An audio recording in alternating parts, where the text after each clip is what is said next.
Thank you, ladies and gentlemen. Once again, welcome to the webinar today. Now, today we are very happy and honored to have Terence, our account manager, to join us and give us a session regarding listing optimization. So this is a part one of a three-part series. So if you are interested in the part 2 and 3, where we share about other topics on listing optimization, do remember to sign up at our webinars page. All right, so my name is Julia, and then we will proceed with the session today. I'll run through some administrative stuff before I pass on to Terence to kick off the topics.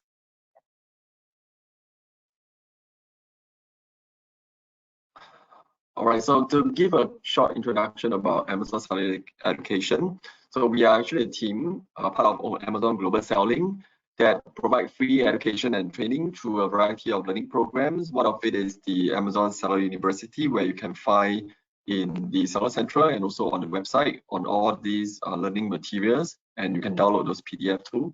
And the other one is Amazon Live Webinar, where you are watching right now, where we give live instructor, speaker-led training and sessions to interact with sellers and potential sellers like yourself.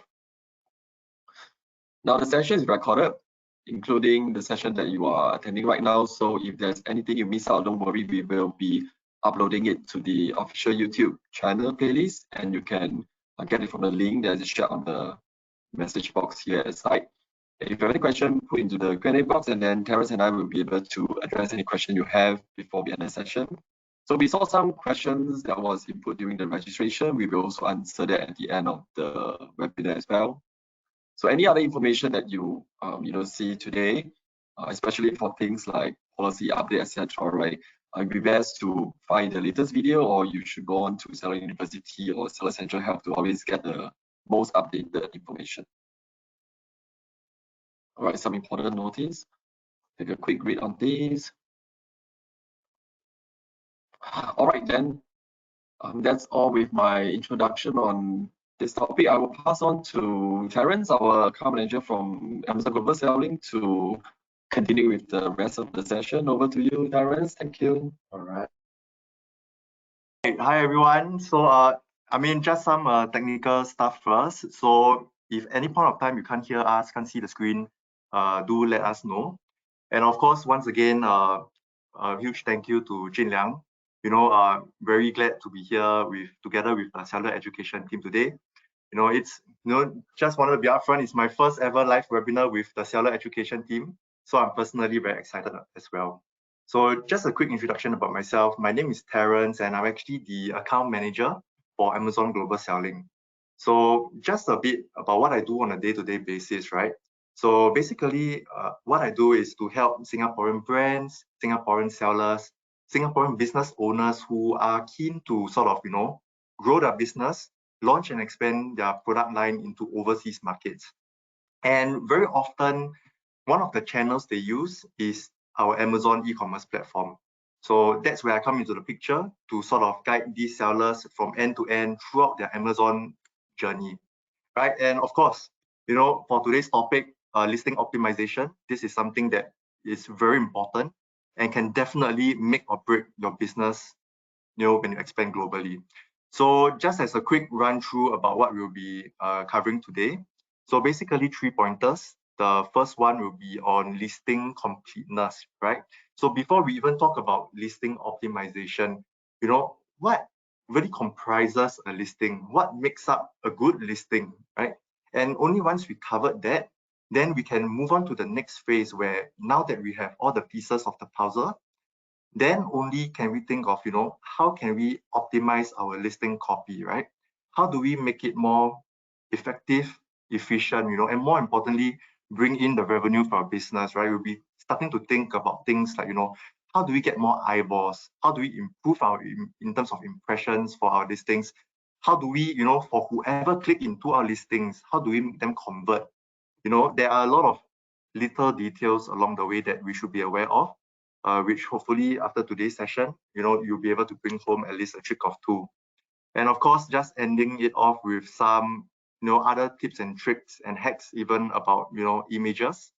And then we'll touch a little bit more about those just in a while. All right.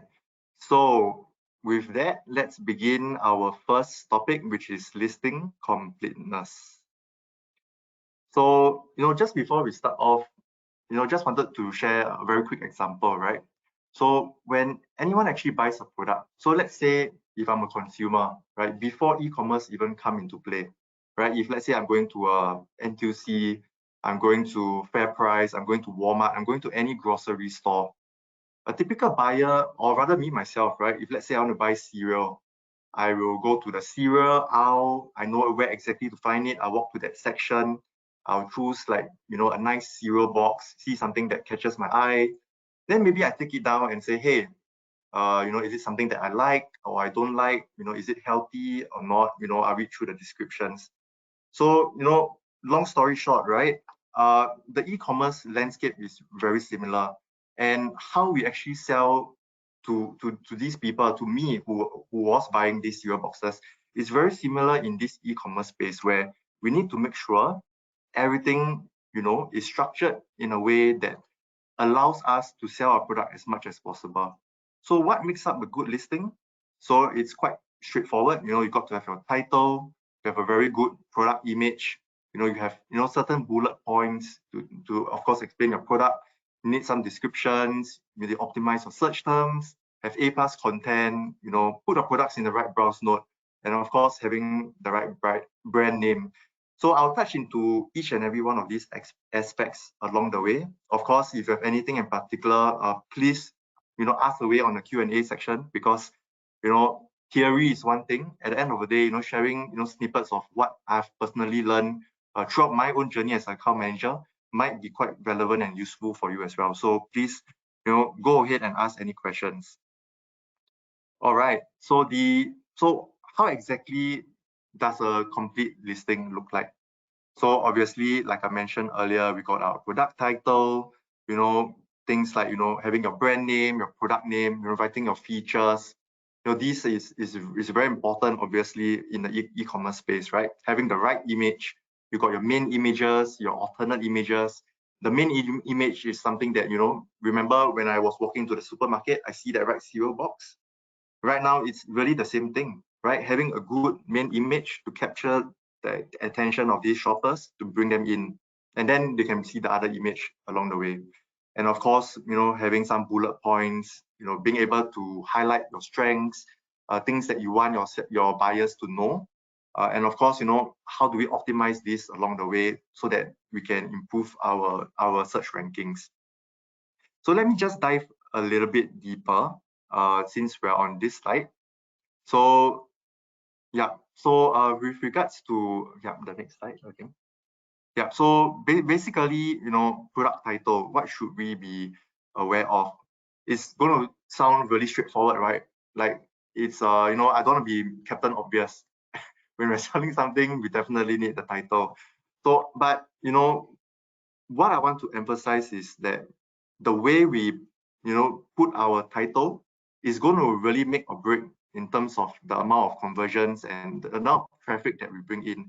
So what we really recommend is to first have your brand name, firstly putting your brand name, then your product name. Like maybe it's going to be like Nike, let's say sports shoes, anti-slip, waterproof and things like that. So putting that all into a title concisely is going to help your shoppers, make a more informed decision when they're buying. If I was to buy a cereal box, if you're selling Honey Stars, but it's, actually you put Cocoa Crunch, nobody's going to know that you're selling Honey Stars. So it's quite straightforward, but apparently it's something that a lot of people miss out. Okay, and of course, some basic requirements in terms of title, right?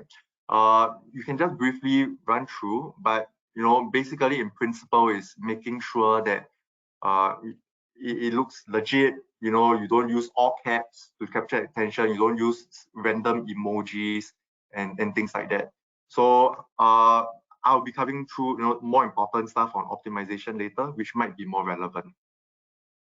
Okay, and other things is about the product image, right? So just to sort of dive deeper a bit again. So product image, just take note, we got the main image, which is where most of the shoppers see when they're doing their search. And then we got the alternate image, which is, backup supporting images. Once they actually click into the listing, then they can further, see how your product looks like. If I'm buying a bag, if you just to post a generic picture of a bag, right, it's not going to work out. People want to see the zip, people want to see the handle, people want to see, a close-up view. Is the material good? Is it real leather, fake leather? All of these, is basically what, in terms of the buyer's mindset, what they go through. And, having the right images to slowly nurture them throughout this process can only be, so helpful, right? And that's for the image portion, which, it's pretty clear cut. In terms of requirements, so not to worry too much about it. Every product has its own requirements. At the end of the day, this is not an examination. There's no O levels. It's not a test. So basically, in your own Seller Central account, you can literally just search product image requirements, search under your relevant product that you're selling. It will list down a full checklist of what you need to make sure of. But in principle, it's really basically making sure that your image is factual, it's relevant, it's accurate of what you're selling. If you're selling one item, you don't post two items. It needs to make sure that it's friendly. There's no pornographic materials. There's no vulgarities. It's safe, for all shoppers on Amazon. So as long as you adhere to these principles, follow the checklist, we are all good. And the next thing would be, diving deeper about bullet points. So bullet points are very clear cut. Basically, you get up to 5 bullet points. Just make sure that you highlight, all the key elements about your product. But I mean, since today we're on the topic of optimization, right? So even right from this bullet point perspective, we already want to make sure that, you could potentially position your product well. So, a good recommendation is to go into your competitors' listings, for example. You can just filter your competitors' listings by, let's say, the top 10 or maybe 4, 5 stars above, right? Take reference from these competitor listings, see exactly how they phrase, how they position, how they sell the product. Use that as a reference. Or alternatively, one secret hack or something that works very well for a lot of my sellers, you could even potentially, find a way to challenge your competitors in the sense that, hey, you're even reading into your competitors' reviews, see what they like, what they dislike, so that at the end of the day, you go beyond just writing generic bullet points like, hey, you can do A, B, C, D, E, F, G.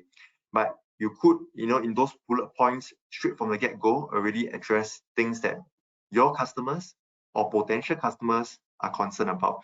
If they're concerned about, ease to use, it must be, let's say, a value for money or things like that. So you can already structure your bullet points in a way to capture all these portions. If not, you can always just go back to the basics, talk about the functions, the features, and things like that. Okay, moving on. So, and once again, like every other, segment and components, there are basic requirements.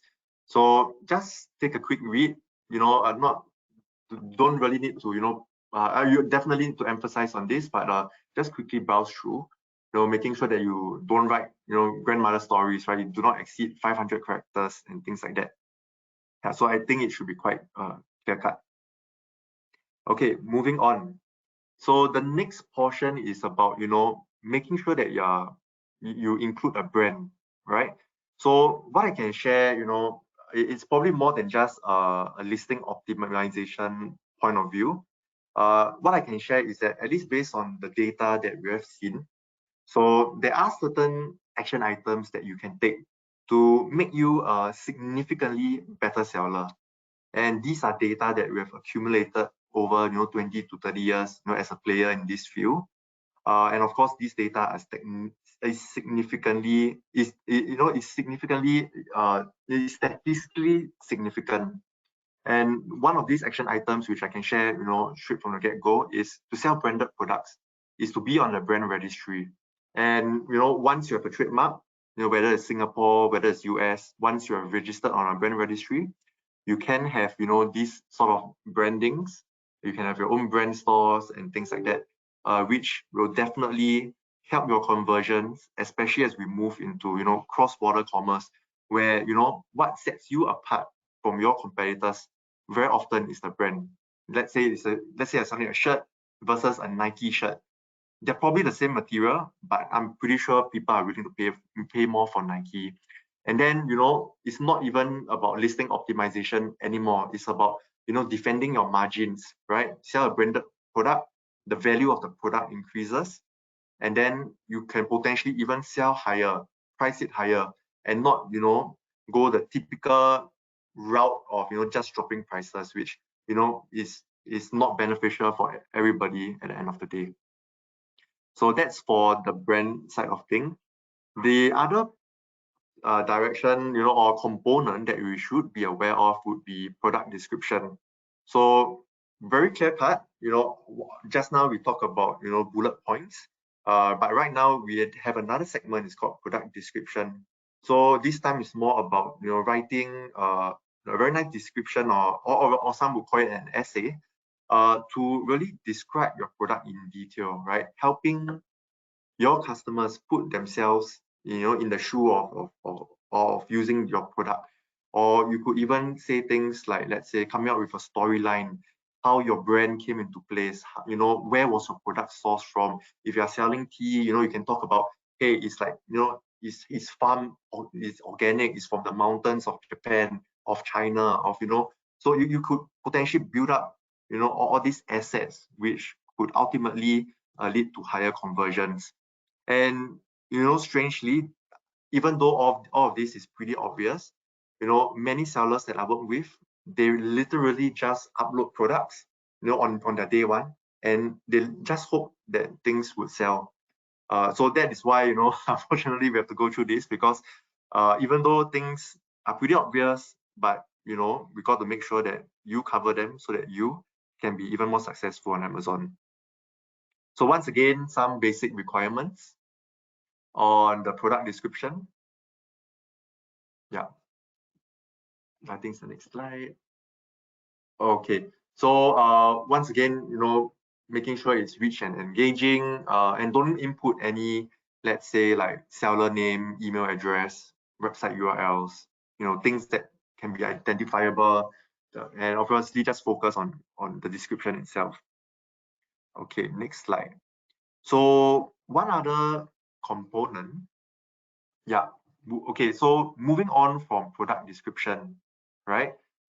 On top of just writing words, why not have pictures? Why not have a brochure? Why not have a catalog to really, set yourself apart from and away from the competition, right? If let's say I'm buying a house, if you tell me, say, hey, if I'm just going to write description, just going to write bullet points, if I want to buy a house, maybe you just say, hey, my house has 5 rooms, 2 toilets, 15 windows, and something like that.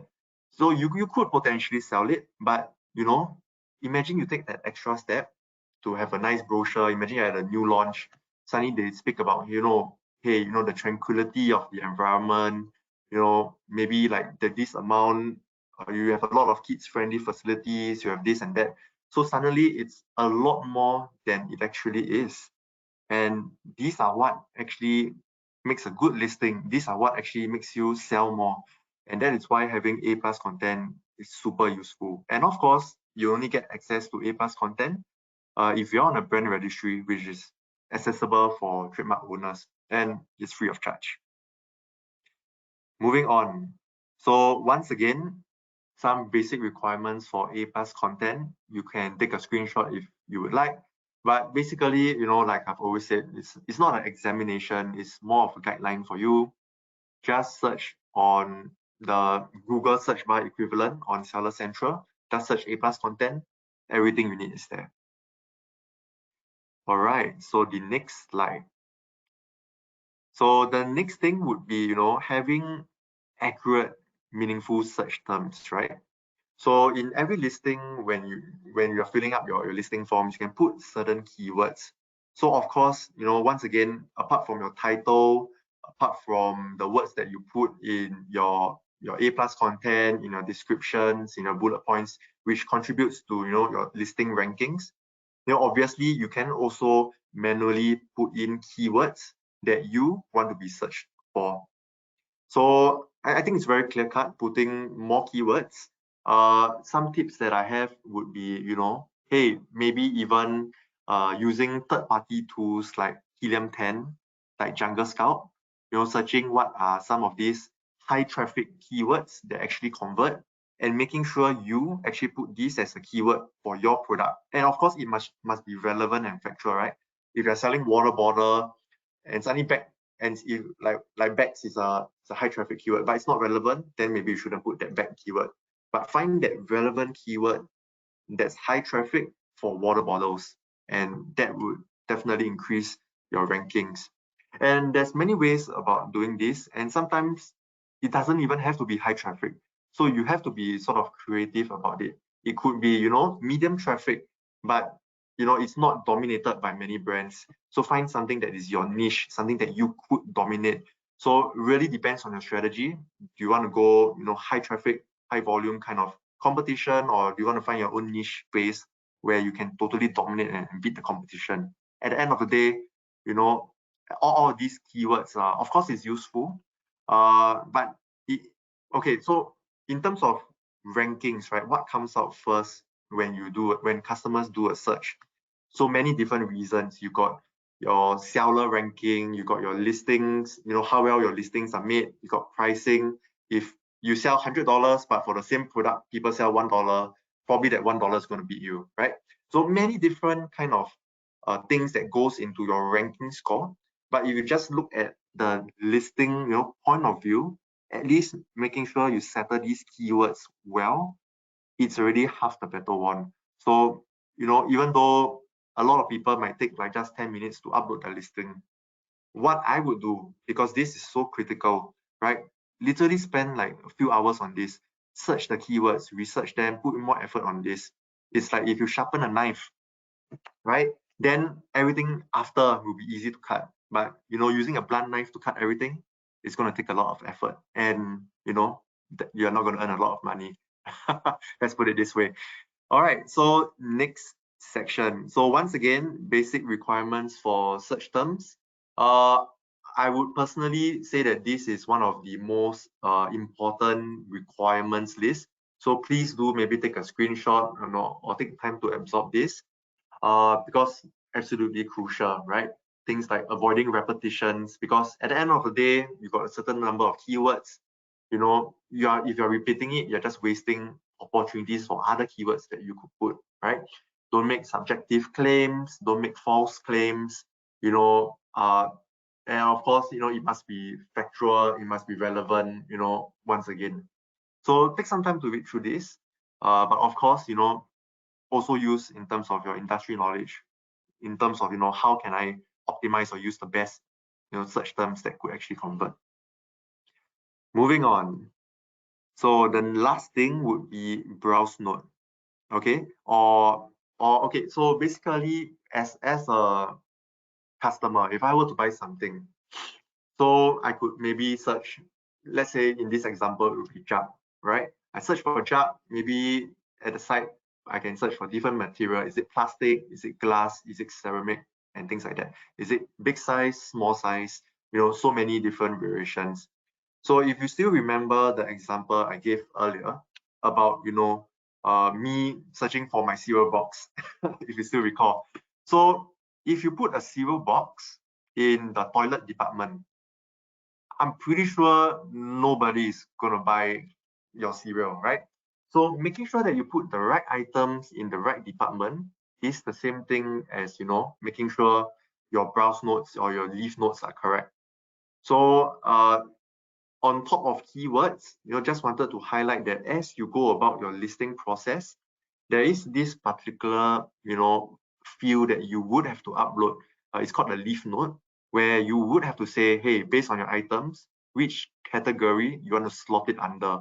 And it has to be, sort of the final category. One example would be if I were to be selling shoes, maybe I could put, apparel, and then it could be men, it could be maybe, a hiking, and then it could be hiking shoes or camping shoes or things like that. So it needs to be at the hiking shoes, for example, so that people can search the shoes easily. and it's not under female shoes, for example, and nobody buys your product, no matter how good it is. So moving on would be in terms of the listing completeness score. So this is just a guideline for you. It's not something that you can find on Seller Central, but highly recommend you to sort of take a screenshot and make sure you go through each and every one of these. From experience, a lot of sellers that I work with, they tend to be very product centric, right? They have a lot of faith in their product. They build the best cereals in the world. They build the best supplements in the world. They build the best home product, for example. But when it comes to e-commerce, right, even though having a good product is essential in the long run, what really matters and determines success is really if anyone even knows about your product. So to get them to even know about your product, listing completeness is key. That helps your ranking, it helps to bring views into the listing. And that's why, at least based on our data, if you were to have a rank A, if you have already taken a screenshot earlier, if you have a rank A, you're definitely going to fare better than someone who's ranked B or E, even though they might have a superior product. So obviously the best case, have a great product and have great Amazon skills or e-commerce skills by having good listings. But if you have both, you're going to dominate the space. All right, so moving on to our next section, I think we're a bit short of time, so let me quickly comb through. So now we'll be, talking about how we can really up our game, right? So point one would be, obviously now that you have all your listing elements, your components, right? Is how do we make it better? It's really about adding the right images, highlighting the prominent points, adding pictures, using your A+ content. And A+ content, it's not just about pictures, it's not just about, your catalog. There's so many different modules which you can add in. So please go around and explore A+ content. You can access it from your A+ content manager on Seller Central. You can add things like your carousels, your comparison charts. You can have specific headers, which ultimately make your brochure and your catalog. And you can make it so impactful, and it definitely helps conversions in that way. And that is just about the A+ content. So obviously, if you have just one product that you're selling, it's really easy. You can just go and check one by one. But what happens if you have 50 SKUs, 100 SKUs? That's where maybe you can, just as a tip, utilize our listing quality dashboard. So basically just go into, manage all your inventory, click listing quality dashboard, and you'll be able to see everything that, are important fields that you need to change, you need to update.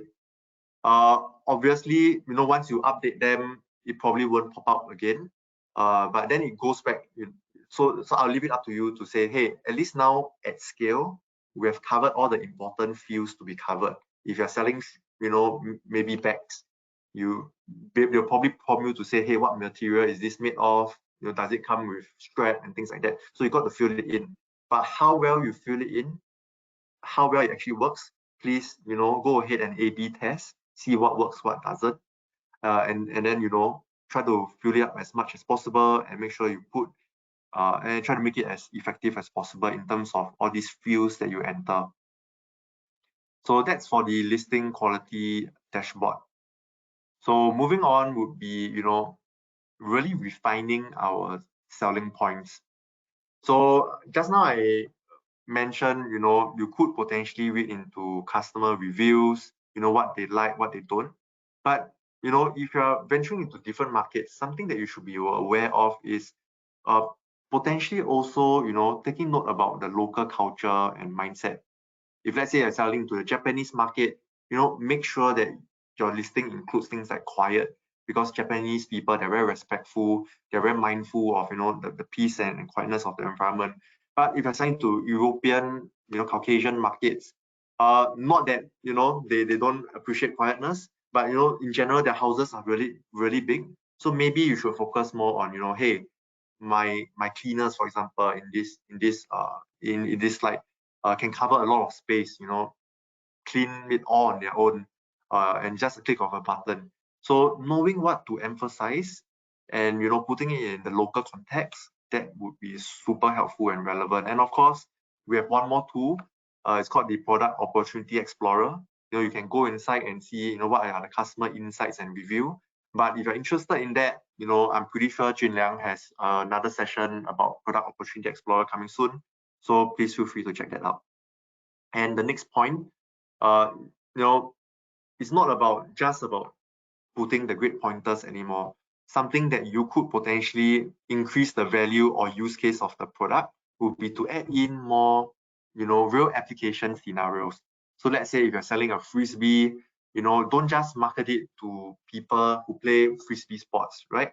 You could potentially also target, dog lovers where like to play fetch using frisbee. It could even double up as a water bowl for your pets. So try to be creative.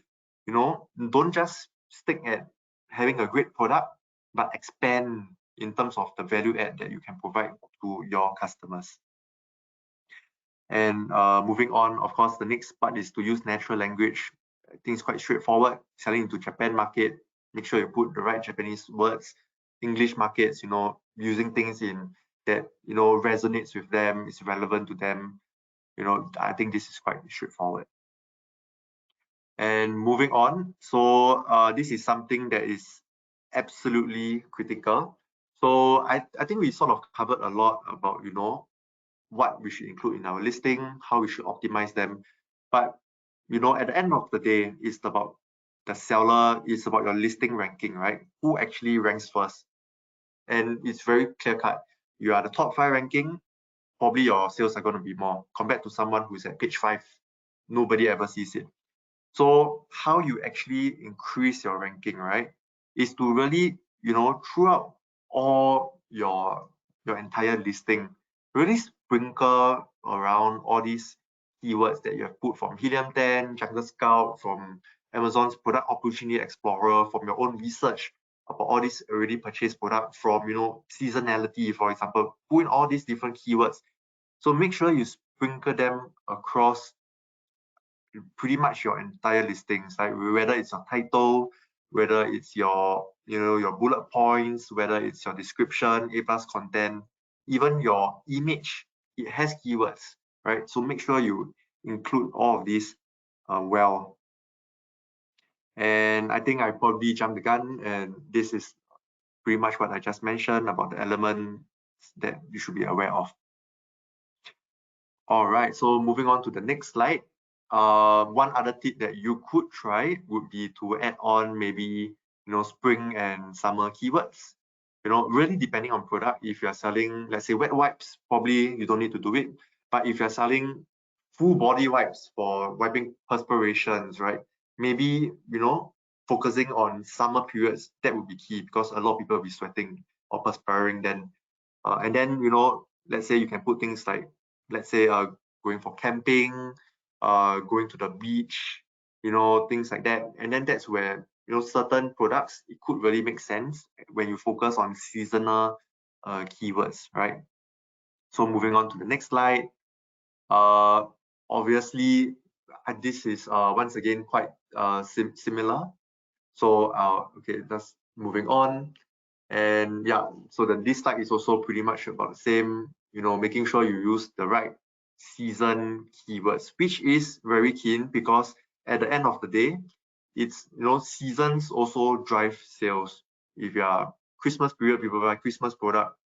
Summer period, people buy summer product. It's quite clear cut. Nobody buys a hat during winter when it's snowing, right?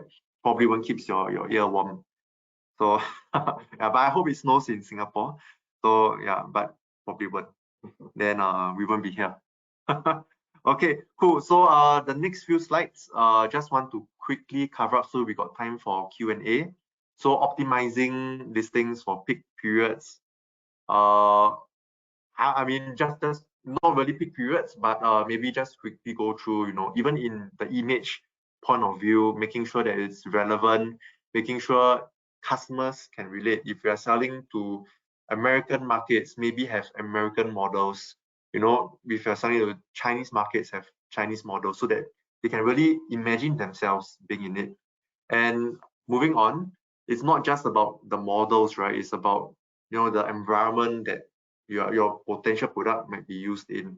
If it's home products, you know, selling sofa, definitely in having backgrounds that it's of course relevant to home. You don't put a sofa in a in let's say a work environment. I mean, some people do, but pretty much I would say in terms of the probability, much lesser. Okay, moving on, and obviously, you know, even colors could play a point if you're selling consumer electronics, you know, making it have a cool color like blue, white, gray. And you'll be surprised, right? You know, knowing what colors actually convert. And all of these, once again, is in your product opportunity explorer. And you could even, you know, use these learnings into your product as well. So once again, you know, seasonality is key, you know, including the right pictures, right colors. And I think we should be good and have almost covered everything. I think this is probably one of the last few slides. Once again, if you're selling things on Christmas, having it red, orange, you know, I think it's the next slide. But yeah, so making sure you have the right colors, right models for all your different products. So with that being said, I think we probably covered everything in, do we have anything else, Junel? Let me see. Yeah. If not, I think maybe we should quickly jump to the Q&A if there's any. Sure. Yeah. Yeah, thank you, Terence. I think all of these you have also covered in the previous slides. Like, they could be add-on materials for everyone to read through, and this is basically the summary of what Terence covered. So I think there are some questions now. What I show here, I hope I'm still audible there. Yeah. So there are some questions from the registrant when they sign up. So maybe we can go through a little bit of these that I've shown here first. And I saw there are some Q&A questions in the Q&A box as well. So we look at this one. The first question is, I have one active listing around 200 in stock in FBA. What should be my next plan? So it really depends. What is your goal, right? It's a bit hard to answer, but you know, first of all, just from the listing perspective, since that's the topic of the day, is you have one listing. You know, I would ask myself these questions. Do I, just based on today's session, is my listing complete? Is it converting well? Is it at where I want it to be, right? And then once you have completed that listing point of view, then what I would do in your case would be to monitor how much am I selling in a month, right? If I'm selling 3 to 4 units a month, you know, I have 200 in stock in FBA, no worries, it's going to last quite a while, right, in terms of inventory.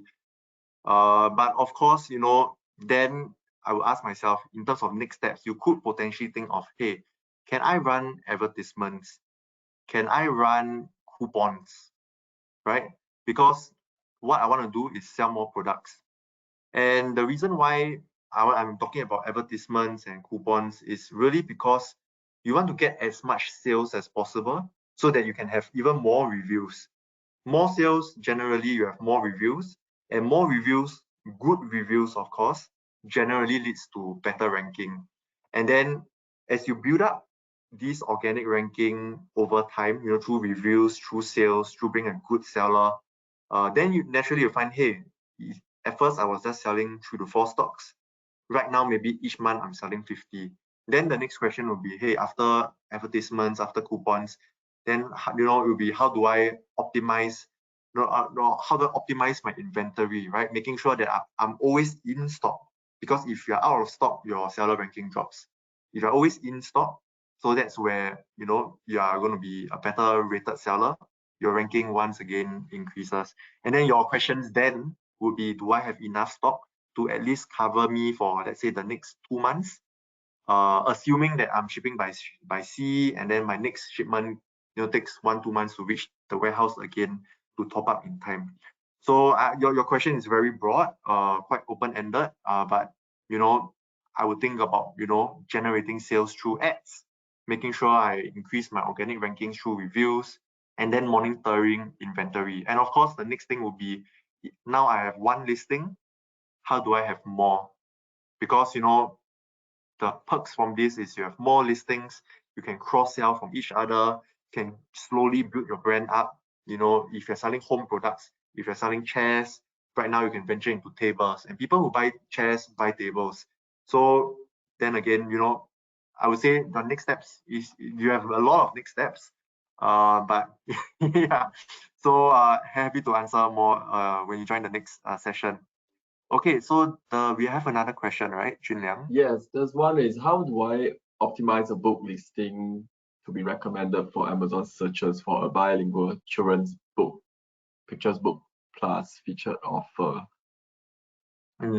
Okay, so book listings really depends. If you're talking about those digital copies, I would say that's under a different department. But if you're talking about hard copy books, that can be sold under our 3P team. And then what we have covered today, would be even more relevant about optimizing listings and things like that. So how do I optimize listings for books in particular? So I think I probably shared this somewhere along the previous slides. So in terms of the images, in terms of the right keywords, right? So it's really basically what I covered today. If you're selling to kids, maybe have not really pictures of kids, but it has to be relevant images. And obviously, one tip straight from the box is always think of your end buyer, right? So if you're selling children's books, but then the people who actually buys it are parents. It could be teachers, it could be basically not the kids themselves most of the time. So maybe one way I would just as an example is, how do I market this better to parents, right? It could be using even some keywords like, hey, educational, focusing on, in terms of bullet points, you can say like, hey, this is an all-in-one, a 3 series where parents can just buy for their kids, going to help the creativity, going to help the this and that. So you could structure it in a way that the person who's actually buying your books, they'll be interested to explore and actually make and pull the trigger and make that purchase. But if not, I would say whatever we covered today about optimizations, it still stands. Use the product opportunity explorer, use Helium 10 Jungle Scout, find the right keywords. And I think that would be very useful. And of course, featured offer. At the end of the day, all these featured offer, you got to be there are many things that make up, in order for you to be the featured offer, right? So it's not really under listings, but making sure that you are in stock, making sure that basically you're a good seller, have good ratings, and definitely is better for the featured offer. So I think we still have some questions. Yeah. It looks like it's blinking. Yeah, but to add on, I think you also mentioned there's a very good feature, the A/B testing that you can do. So I think regardless, one of the tasks that sellers can do is to use that tool to do A/B tests. Yeah, because you can think you already optimize it a lot, but real data might show different thing. So you can actually do A/B testing on your title, on your copy, etc., to see which one brings in more result, like sales and searches, and that should be something that all sellers should use. Yes, there are some more questions on the Q&A box. First one we have from Katie. Thank you so much. I'm not sure is it similar one, but I think this is regarding how to optimize search result for title for a book, etc. I think it could be a similar question as this one.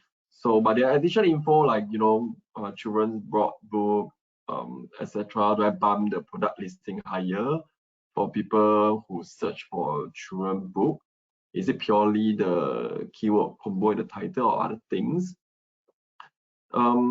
Yeah, I mean, I can maybe share a little bit. I think it's a mix of everything. There's no single, just by doing your keyword will not be effective just by doing your bullet point well. Also will not be active. It has to be a combination where the listing completeness come into play, and it has to be relevant as well. There's some algorithm backend to know whether or not, based on their searches, the customer's preference to kind of appear in their searches. It's not, like you say, think on the customer that you are targeting to make it to optimize your listing. I think that would be one of the best way. If anything you think is good to add on?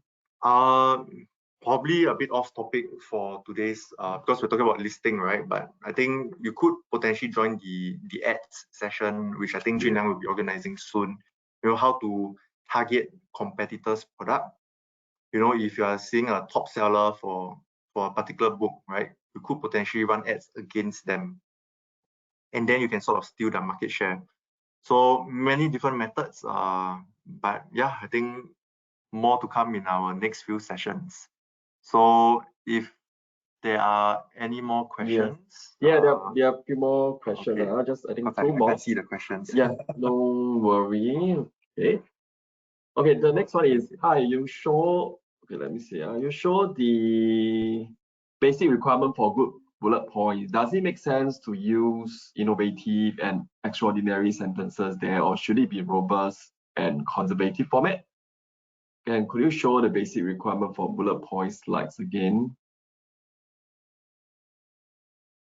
I think, okay, I think at the end of the day, right, the bullet point has to really show your, your key selling points. And as to whether innovative or not, I think it's very subjective.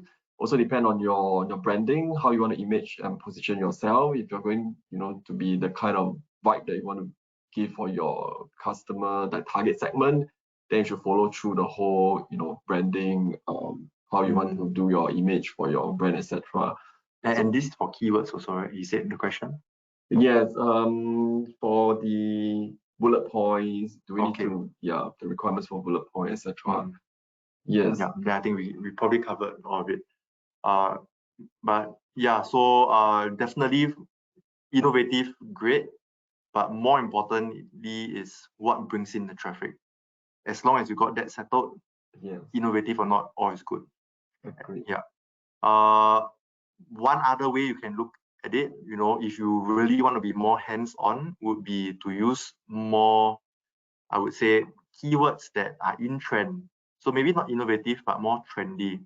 Because before they become the best keywords, there's a build-up phase that makes them the best keywords or phrases. If you could capture these at the right time, when you can spot trends, when you can be, you have that foresight to identify these directions, if you could write on that keyword before it even becomes the best, that would be great. But if not, best practices, focus on high converting ones, high traffic, high niche, highly relevant to your specific product, then all is good. Thank you, Terence. Thanks, Karim, for that question. Now we have another question from Dunyara. Thank you. So this question is regarding assign product category. Can I do it manually or automatically by the system? So I asked this question because my SKU got automatically assigned in a different genre from what I choose. Yeah. Maybe I take this one, or do you know about this? Yeah, feel free. Yeah. So I by default, usually the category is, when you put your listing, you type it there what you want to sell. I think now the listing feature is that you will automatically recommend certain category, and then you can choose a category. Now, however, at the back end, there will be times where it will be reassigned due to, it could be the image or it could be the keyword that you put in that the system thinks that it should belong to another category. But if you really think that it's a wrongly classified category, you should file open up a case. So for that specifically, either file a case or do it yourself. Go into the uploader and find the relevant, of course, the template. It should be one of them under update. So go and update the category as you wish. But I think definitely there's a reason why they probably shifted it away. And I think it's very clear cut. If you are selling, just now I think the example we used was shoes. If you put a shoe under a sandal sort of leaf note or category, then even though maybe, I mean, the reason some people like to play with like certain categories is maybe because the category is not so strong. So they want to put it in somewhere where they can win and dominate. But of course, at the end of the day, you could do that.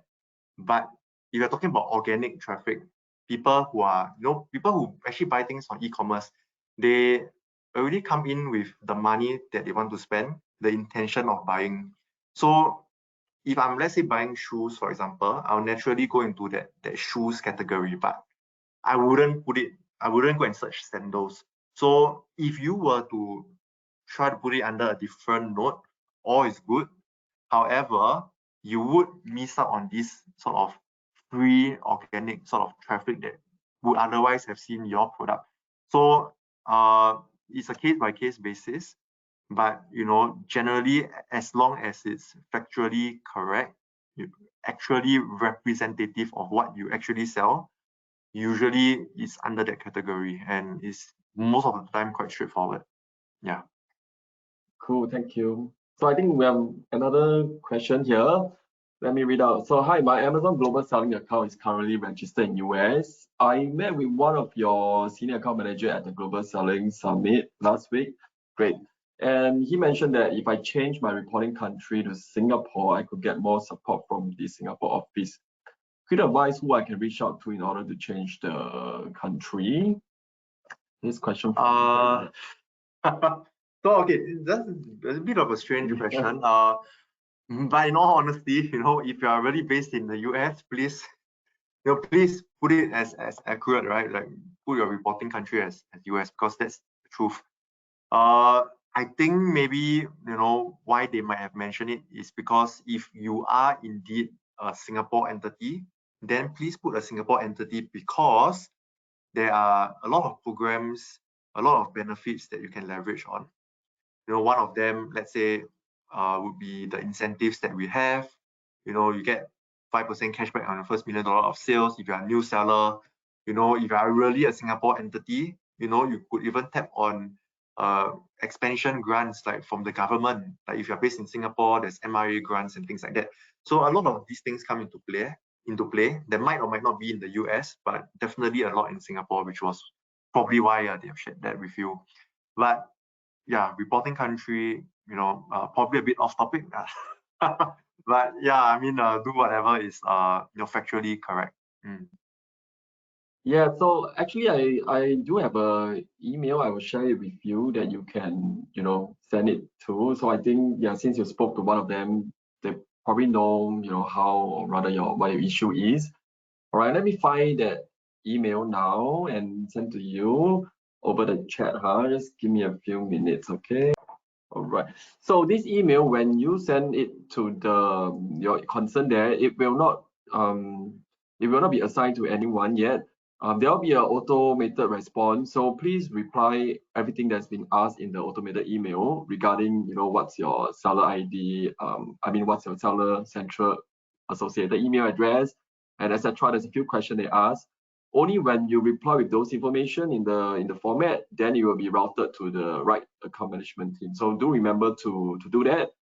So if you first send an email already, look at the reply. There will be automated reply to ask for more information. All right, and then when you reply with those information requested, only then you will be routed to the account management team. So remember to do that. All right. So we have one more question. All right, we have time. This is probably the last question already. So question for Diana. Hi, what is the starting amount of stock for an item that you would recommend for a beginner seller? Is there a minimum amount of an item in order for us to post it as a listing? So really depends on what exactly is your mode of logistics, right? So, but okay, to answer your question straight, there's no MOQ. You want to send one as your inventory, 100 as an inventory, all is good. If you are shipping it, as a merchant, meaning to say if you're based in Singapore, selling to the US, you could just ship one straight all the way to the customer in the US. But most of the time, this is probably a topic for another session for under FBA. But since you're here, to quickly address, basically, if you're using the FBA method, right, you have to ship your items in bulk to our FBA Fulfillment Center, our facility in the US. And all of these incurs costs. It's not cheap, as all things cross-border, you will incur certain logistics fee for this cross-border shipping charges or air, whatever mode of transport that you are using.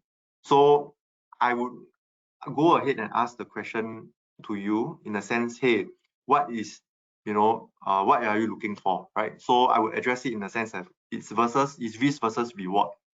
You want to earn more money, you ship higher quantity so that your shipping cost per unit drop, and in turn, your margins increase. Your margins increase, you got more time to play around with your advertisements, you have more buffer for all your coupons and things like that. And obviously, in terms of revenue, it's going to be better for you. But shipping more, obviously, your COGS increases, your inventory cost goes up way higher. So if you don't sell it, it's a risk to you. So if you want to lower your risk, obviously you can send a small amount first just to test, but obviously then you must expect your margins to take a hit because your shipping cost per unit goes up. So you have to make the call in terms of risk versus reward to understand how much exactly you want to ship in bulk to our fulfillment center. So really depends on you, depends on the product, and I think this should probably answer your question. All right, thank you, Terence, and everyone else. I don't see further questions already. Thank you, everyone, for your participation. So I've shared the last slides here regarding the upcoming one. I think there's one about FBA introduction on the next session where we'll be going through, what are the FBA basics and stuff like that. And then do sign up at the webinar event page if you have not do so, and then to subscribe to our YouTube channel as well. So I think I missed one part. I think one of the questions one of you asked about looking at the slides again. I think we are probably out of time right now, but don't worry, since it's recorded, I will upload it before the end of the week on this video, and then you can go back and rewatch it on that section regarding the bullet points requirements. All right, thank you so much. So if there's no other question, that will be all for the day. Thank you, Terence. Right. Thank you so Thanks, much everyone. for supporting. Thanks, and Junlang. thank you, everyone. Right. We will see you all at the next webinar. See you guys. Bye. Bye.